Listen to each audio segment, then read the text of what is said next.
they're heading this season? I don't know what Jerry's looking at, but if we could trade rosters, there's no way that the owner, a friend of yours there in Philadelphia, would trade his roster for Jerry's roster there in Dallas. What has Dallas done since the Eagles were crowned Super Bowl champs to bring them closer, since the gap's not far away, Jerry? I mean, what have they done to get closer?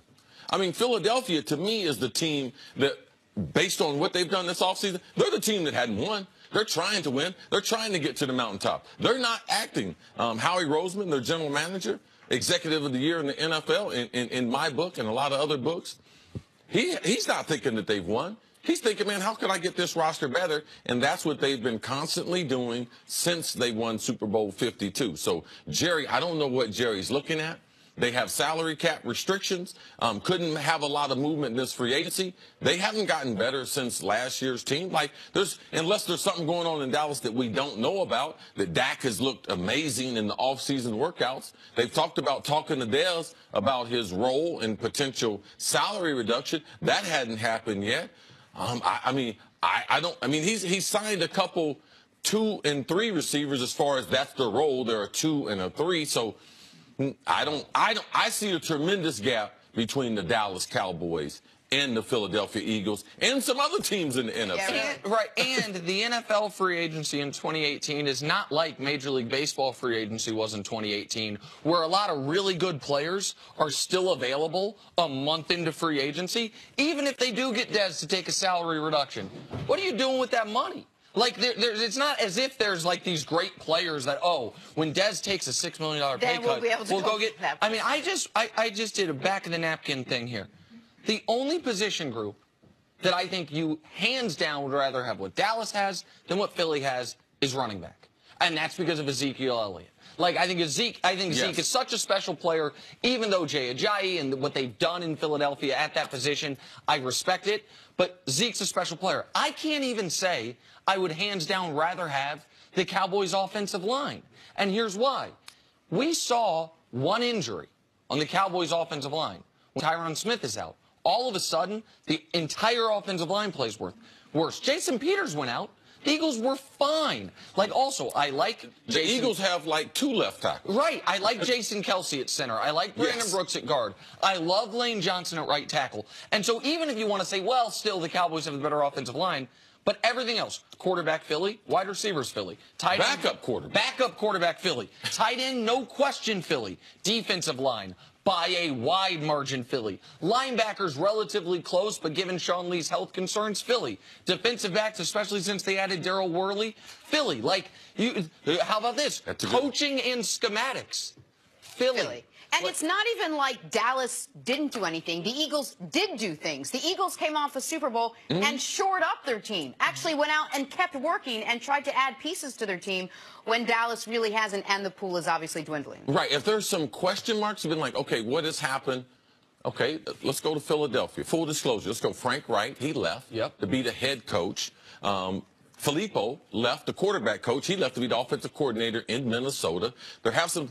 But I think those adjustments are easier compared to Dallas. Dallas made wholesale changes on their coaching staff, but basically having the same personnel. So they're telling the coaching staff, we're giving you the same personnel. We want you to get better results out of that. Also, add Mike Wallace to the receiving corps.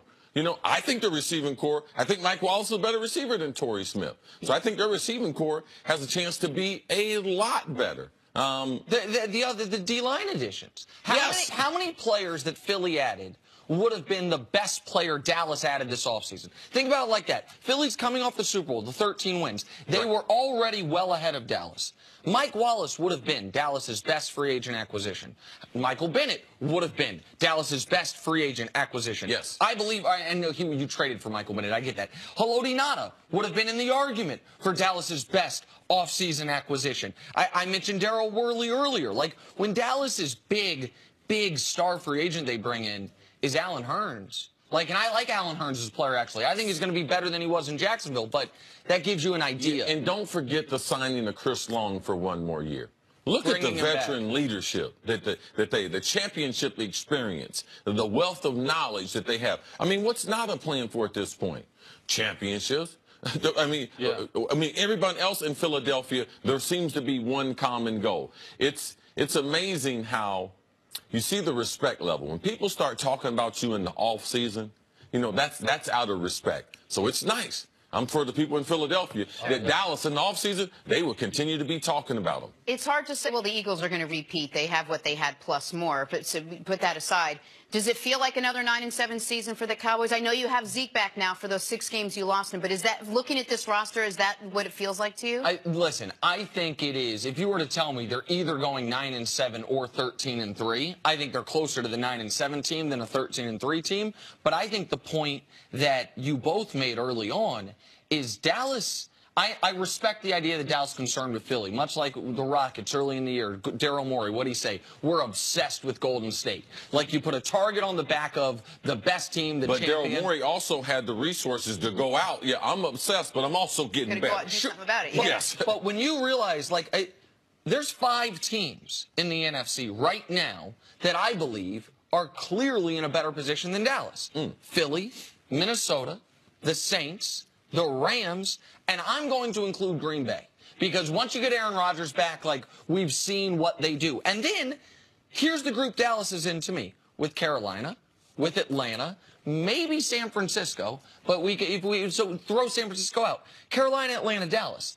I listed 5 teams to me that are clearly ahead of them in the hierarchy, and then they're amongst those 3 teams right there. And we know, listen, I know we can't do this projection. One of those teams is going to be awful. There's going to be a team, maybe the Bears or somebody, all of a sudden is going to be great. We didn't see coming. But Dallas is in that a little slightly above the middle of the pack in the NFC. There's only 16 teams. I just told you 8 of them. Like, so Philly is right now the cream of the crop, but there's other teams between Dallas and Philly. And those other teams, there's really not a book of how you're going to stop them. Minnesota, like, if you were facing their offense, you'd be like, man, I don't know what they're going to do. You know, they got the running back coming back. They got the wide receiver, Kirk Cousins. They can throw the ball. They're not going to be as conservative as they were. They got Green Bay. Like, how you stop Aaron Rodgers? Like, that's a mystery that no team has figured out. How you going to stop the Rams? Yeah. I know how to stop Dallas. Stop Zeke. So the league has a book on Dallas now. I thought after the 13-3 season, I told you, Nick, they'll come back down. They'll come back down about 3 games. They'll win about 10 games. They didn't get to that last year. I think they're about a 10-win season. So that's the kind of team that they have. Now, can they add a couple things? Either a good draft pick strategically. Can they pick up another veteran as we get closer to the mini camps and closer to training camp? Those things. This Dallas team is not a finished product. Some of these other teams, and I just believe when you have a book on someone, until they start throwing the ball and being effective throwing the ball, we know how to stop Dallas and beat Dallas. Those other teams, we don't know that. Because it's not just about adding to this Cowboys team. You want Dak to have a big 3rd year. You want Zeke to have a similar year that he had last year, so there are a lot of questions. One thing to Dallas's credit, it's hard to play in Dallas. They haven't had a whole bunch of distractions.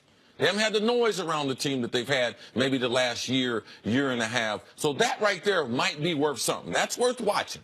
There's no noise. There's no bad news out of Dallas. So that right there, I'm sure, is refreshing for the players. What are you guys doing at 10:24 this morning? How about at 10:42? 10:42, I'll be watching Tiger. At 10:24, I will be 18 minutes away from watching That was Tiger. the original question. Exactly. I wanted to know who was going to be 18 minutes away from You're watching going to watch Tiger with Woods. us, right? Of course, obviously. Coming up, what does Tiger Woods have to do to be successful on day 1 of the Masters?